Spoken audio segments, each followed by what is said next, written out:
Hey, Angel. I'm not gonna ask you to take me to heaven. But will you pray for me at least? Are you out of your mind?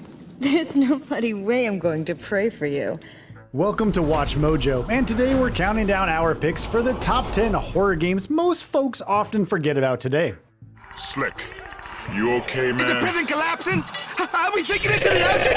CO! What the hell's going on?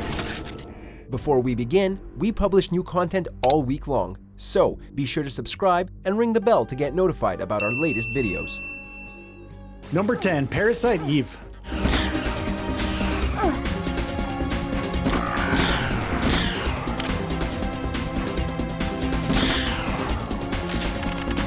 When looking at horror games that could be considered underrated or not loved or appreciated enough, many come up with a game like Dino Crisis or Siren, but rarely is Parasite Eve brought into the conversation. Though it is an RPG, this game does have enough disturbing imagery and dark themes to place it under the horror genre.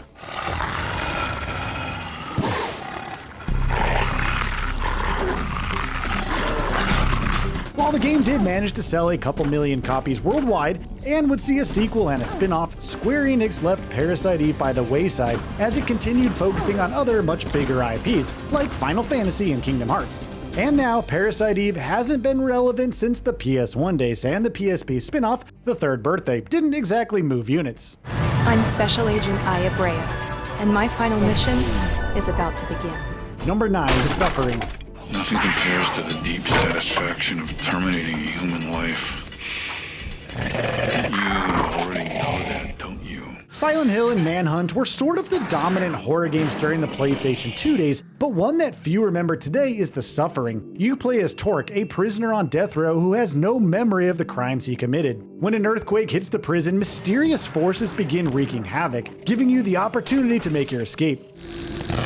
Well, look what we have here.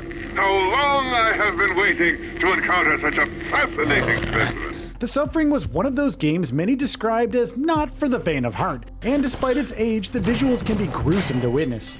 We did get a sequel a year later, but it failed to impress critics and fans of the original, resulting in the loss of millions of dollars for publisher Midway Games, and so The Suffering remains in its own little corner on PC via GOG.com.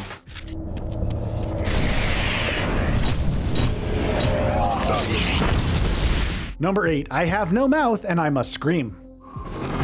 Mother ugly machine. Mission worth undertaking.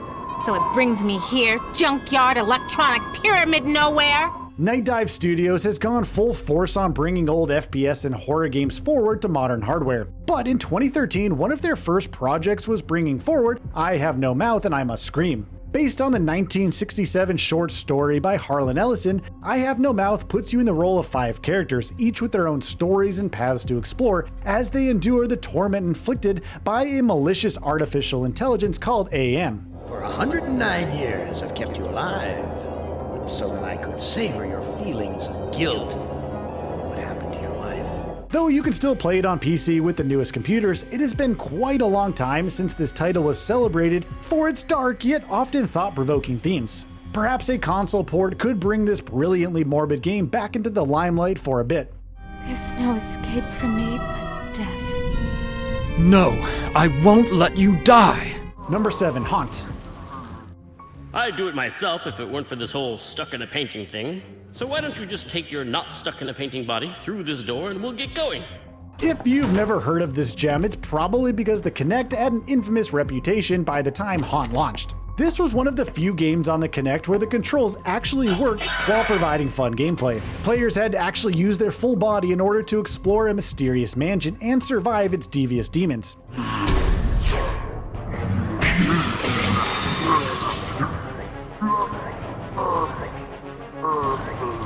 It was a clever one in design and theme, but as mentioned before, the Kinect was already deemed a device unfit for gamers, as the console had become known for its ocean of horribly optimized games with poor controls. Haunt was unfairly left to drown in that ocean, which only hurts more when you learn that the creator of Parappa the Rapper was behind this title. Outstanding! You sure taught that ghost a thing or two. Number 6, Condemned 2 Bloodshot. He found me. I don't have much time. Ethan trusted you.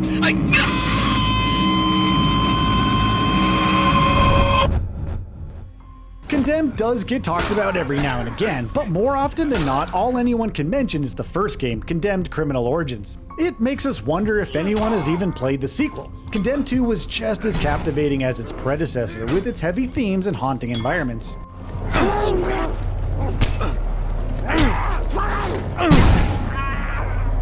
While creator Jace Hall has stated that the series sold well, the hesitance in making a third game has sort of forced Condemned 2 to fade into obscurity. It doesn't help that the game isn't available on modern hardware under any circumstances.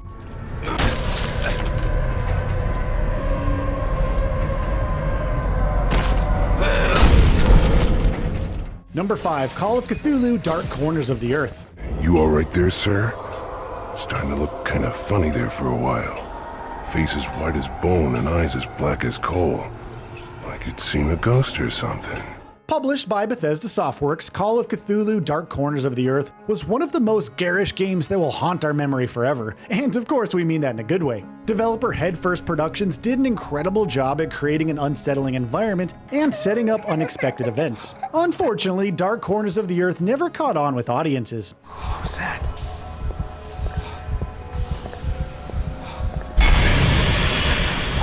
Part of this reason can be attributed to when it was released and on what platforms. The only console the game released on was the original Xbox, and 2005 wasn't exactly a great time for PC gaming. And so, Dark Corners of the Earth went largely unnoticed, only selling a little more than 5,000 copies before the end of the year. Sleep well, and keep down the racket. Us Innsmouth are quiet folk. Number 4, Nightmare Creatures.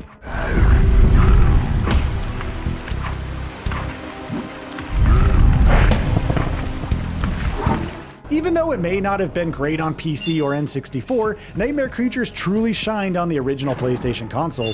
Despite its wonky controls and camera, Nightmare Creatures was a truly creative horror game with its enemy variety, environments, and set pieces.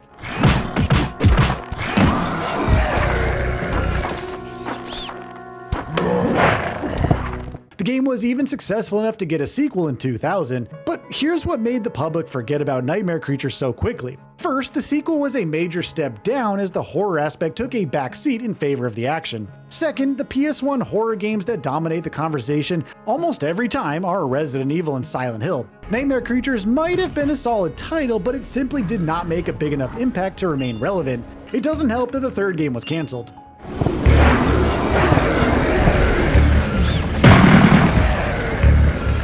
Number 3, Kudelka. I'm confused. So, you really are an angel? Don't be foolish. Do you really think that there are angels on Earth?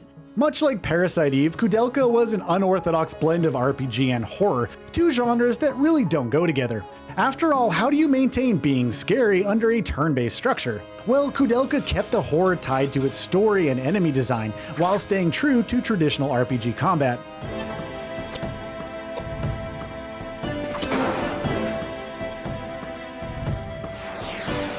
Sadly, critics weren't too pleased with the game, some claiming the game was unbalanced and poorly paced. Kudelka has been left stranded on the PS1, while folks continue remembering another horror RPG series the game would inspired. You're likely to hear more about Shadow Hearts these days. And I'm only going to say this once, so don't forget. If you want to get out of here alive, I suggest you stick very close. Got it? Number 2, Hell Knight.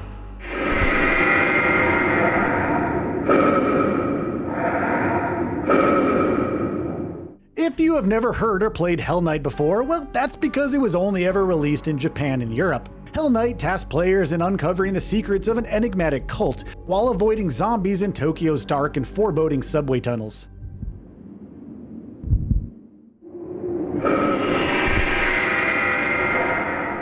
Reviews for the game were mixed, as some critics praised the game's intimidating nature, while others scrutinized it for not letting the player see enough action. No matter which way you feel about how critics treated the game, Hell Knight's limited release definitely is a huge factor in why no one ever talks about it today.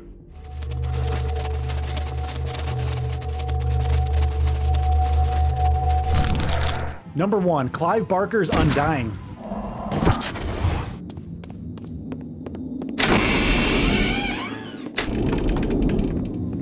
Legendary horror writer Clive Barker is often revered for Hellraiser and Candyman. Many might even recognize his name from the 2007 video game Clive Barker's Jericho. However, few ever seem to remember Clive Barker's Undying. Undying was captivating with its World War I setting and dark fantasy elements, as players investigated a malicious cult and the supposed Demon King they worshipped.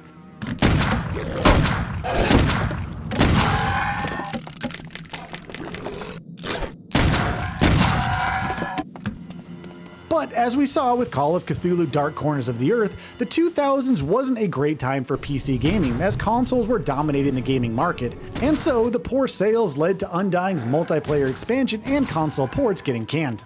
Image becomes reality! He will rise again! The ritual continues through our blood. So which of these horror games would you like to see get ported forward to modern hardware? Let us know down in the comments, and be sure to subscribe to WatchMojo for more great videos. Mommy bites. Daddy says we gotta keep her up there for her own good. Excuse me? Thanks for watching. If you enjoyed the video, there's more where that came from.